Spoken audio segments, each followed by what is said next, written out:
দর্শক, আপনারা দেখতে পাচ্ছেন আমার পিছনে ৪৪তম বিসিএস পরীক্ষার্থী যারা ছিল তারা কিন্তু অবস্থান কর্মসূচি নিয়েছে। কি কারণে তারা অবস্থান কর্মসূচি নিয়েছে আমরা জানবো তাদের মুখ থেকেই। রাতের ভোটের মধ্যেই রাতের রেজাল্টটা প্রকাশিত হয়েছে। আপনি একটাবার ভাবেন, প্রত্যেকবার কিন্তু বিসিএস এর রেজাল্ট দেওয়া হয় বিকাল ৫টার পরে। আমরা সেদিন ভাবিনি যে ৩০শে জুন ডেডলাইন ছিল, যে ৩০শে জুনের মধ্যেই ৪০তম বিসিএস এর ফলাফল প্রকাশিত হবে। কিন্তু অনেক সময় পার হয়ে যাচ্ছে, ৮টা পার হয়ে যায়। আমাদের আবেগ আমাদের এই যে উদ্বেগ আর থামে না। তারপর ১০টা পার হয়ে যায়, কোনো ফলাফল প্রকাশিত হয় নমুনা দেখি না।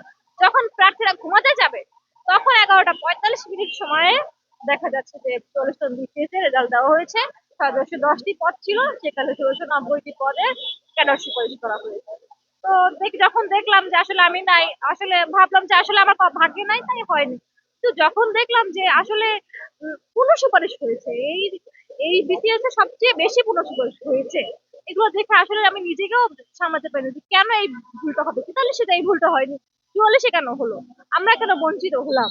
এই যে সামনে আমার ৪৫-এর ভাইবা আছে, ৪৫ রিটেন আছে, এই ভাইবা গুলো, এই ভাইবা, এই যে রিটেন, এগুলো কি স্বচ্ছতার মাধ্যমে হবে কিনা, এটা নিয়েও আমি সন্দেহ প্রকাশ করছি। আমাদের এই ৪৪তম বিসিএস সবচেয়ে দীর্ঘতম বিসিএস এর ইতিহাসে এটা সবচেয়ে দীর্ঘতম বিসিএস।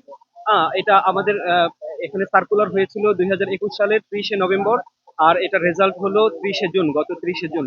সেই ৩০শে জুন গভীর রাতে, আমরা বলবো রাত 11:30টার দিকে যে রেজাল্ট পাবলিশ করা হয়েছে, বিসিএস এর ইতিহাসে এরকম কখনো হয়নি। আমরা সবসময় দেখেছি বিকাল 4টা বা বিকালের নাগাদ রেজাল্ট পাবলিশ হয়, সেখানে রাত 11:30 বাজে রেজাল্ট পাবলিশ করে পরের দিন পিএসসি ভবনকে শতাধিক পুলিশের দ্বারা যে নিরাপত্তা দেয়া হয়েছে, এর দ্বারা পরিষ্কার হয়ে যায় যে এই রেজাল্ট স্বাভাবিক কোনো রেজাল্ট নয়। এবং সেটাও আমরা দেখতে পাই যখন রেজাল্ট শিটে আমরা দেখি ১৭১০ জন প্রার্থীর বিপরীতে নিয়োগ দেওয়া হয়েছে মাত্র ১৬৯০ জন। এখানে প্রথমেই ২০টা পদ খালি রাখা হয়েছে। তারপরেও আমরা দেখতে পাই যে এই ১৬৯০ জন যে ক্যাডারকে সুপারিশ করা হয়েছে, এখানে প্রায় ৮০০-র বেশি রিপিট ক্যাডারে সুপারিশ করা হয়েছে, একই একই পদে সুপারিশ করা হয়েছে। নতুবা যেসব ক্যাডার কর্মরতা অলরেডি ক্যাডার রয়েছেন তাদেরকে নিচের পদে সুপারিশ করা হয়েছে। তাহলে আমরা কি বলতে পারি, একজন ক্যাডার অ্যাডমিন ক্যাডার থেকে কি তিনি কি শিক্ষা ক্যাডারে চলে যাবেন? যাবেন না। অর্থাৎ শিক্ষা ক্যাডারে এই পদটি ফাঁকা থেকে যাবে, অথবা যিনি অলরেডি শিক্ষা ক্যাডারে আছেন তাকে এই একই ক্যাডারে সুপারিশ করার কারণে তিনিও যেহেতু জয়েন করবেন না, তাহলে এই পদটিও ফাঁকা থেকে যাবে। এভাবে এই যে ৮০০-র বেশি পদ ফাঁকা রাখা এবং নিয়োগের সময় ২০টি পদ ফাঁকা রাখা, এই ফাঁকা রাখার অর্থ কি এটা আমরা জানতে চাই। দেখুন, আমাদের মধ্যে এখানে কেউই আমরা ফেল করা প্রার্থী না, আমরা ফেল করেও সুযোগ চাচ্ছি, বিষয়টা এরকম না। একটা ডকুমেন্ট আমি দেখাই, লাইভ স্টক ক্যাডারের আমার কাছে এখানে কালেকশন করা ৫২ জনের লিস্ট আছে। হ্যাঁ, আমি এটা সরাসরি দেখাতে পারবো। এই ৫২ জনকে তারা কেউ ৪১, এখানে রোল সহ আছে, নাম রোল সহ আছে, এবং উনি কততম বিসিএস এর সুপারিশ প্রাপ্ত।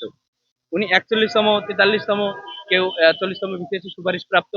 ওনাদেরকে আবারও ৪৪তম বিসিএস এর সেই লাইভ স্টক ক্যাডারের সুপারিশ দেওয়া হয়েছে। তো এটা যদি চাই আমি স্পষ্ট প্রমাণ দিতে পারি। আমরা এটা কালেকশন করেছি, আমি লাইভ স্টক ক্যাডারেরটা আমি কালেকশন করেছি।